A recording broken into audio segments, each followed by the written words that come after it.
code red for humanity. It's the big headline this morning, and that comes from the IPCC. What is Labor's response to that report? Well, it's a very significant report, as these reports have been since they were first being issued by the IPCC, and it's obviously deeply concerning.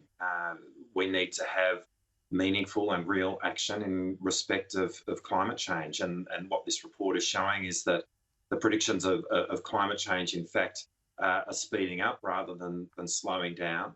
It's why we have been, it's really been part of our DNA for decades, actually, to have meaningful action on climate change. We certainly did when we were last in government. It's why right now we are committed to zero net emissions by 2050, but it's why it's so important that the government actually starts acting itself, starts committing to those measures which really are contained in the Paris Accord. And it's time for the government to actually start acting in respect of climate change. The report by the IPP says, I should say, this report must sound a death knell for coal and fossil fuels. Does Labor still back coal beyond 2050? Well, coal has a role to play in our economy for some time to come, and we've been making that point for a while now. And those who work in the coal industry are performing a really important function within our economy. It's also clear that we need to be doing more to develop renewable energy in Australia. And there is a huge opportunity for our country to really lead the world in respect of renewable energy technology, but also renewable energy exports through the hydrogen industry.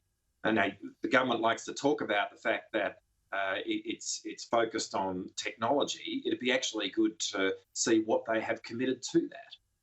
What they're doing to make sure that Australia is at the forefront of renewable energy technology, and that we are realising the opportunity that we have as a nation to export renewable energy and to lead the world in that respect, because right now I don't see it. What do you...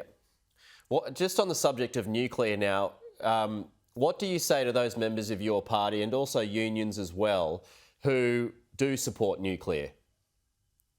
Well, I mean, nuclear is all well and good. The question really is whether or not there's a feasible prospect of it playing a part in Australia's energy mix going forward. And I think all the science at the moment and all the predictions are that there are other renewable resources which are much more readily available than nuclear. So I think to think about it in terms of a domestic industry, which is how the debate unfolds, is, I think, to walk down a side alley, frankly. I mean, we are part of the global nuclear industry through uranium mining, and it obviously does have a really important part to play at a global level, which is why it's significant we're a part of it. But in terms of our own domestic energy consumption, really the opportunity lies in renewable energy, because that's where we've got such an incredible resource in respect of solar, by virtue of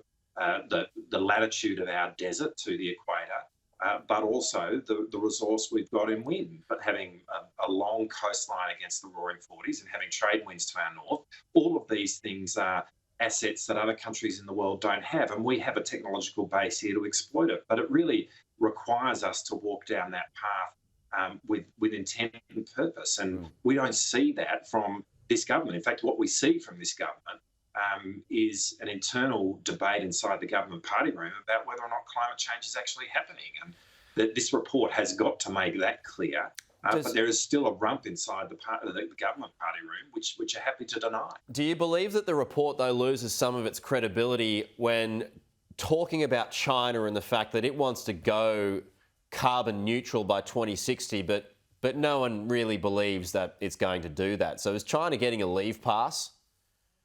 Well, I think it's really important that the whole world is acting on this. That's what the report is calling for. That's what the report asks in terms of the findings that it has.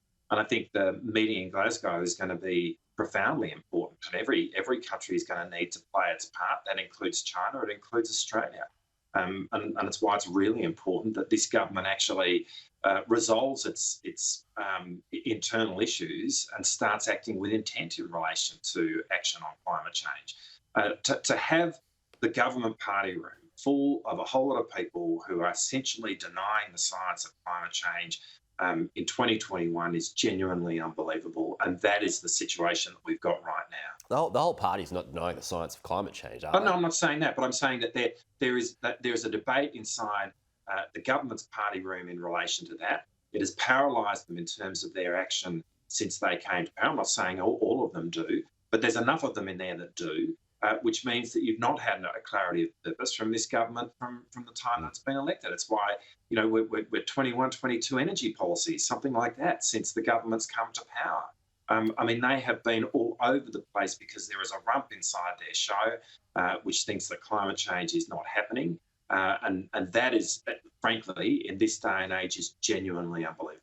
Richard Marles, we'll have to leave it there. Talk to you soon. Thanks for your time.